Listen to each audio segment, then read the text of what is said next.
Savol qara. Eriz necha marta xiyonat qilgan, hozir ham qilib turami yo qaytgan? Menimcha bu erimda o'ynash bo'lsa kerak. Men orqali xiyonat qilyaptimi, yo'qmi bilib olmoqchi. O'zi aniqlamayotgan bo'lsa, endi ko'pchilik o'ynashlarda xotini xiyonatga kirmaydi, chunki xotini borda, u xotinda u. Xotin xiyonatga kirmaydi, lekin undan boshqa o'ynash qilsa, u xiyonatga kiradi. O'shalardan rashk qiladi, xotindan rashk qilmaydi. Xotini bir uydagi motoq deb o'ylaydimi, bilmayman. Xotin hisobga kirmaydi, boshqalar hisob qiladi.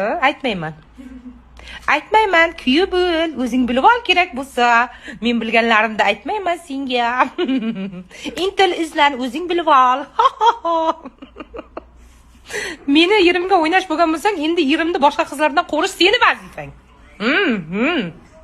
Endi sen himoya qilasan yerimda, men tinchgina baxtli hayotda, baxtli, shodon kulib o'ynab yashayman. Yerim ham seni bilib qolmasligim uchun ko'nglimga qaraydi. Men baxtliman, senga aytmayman.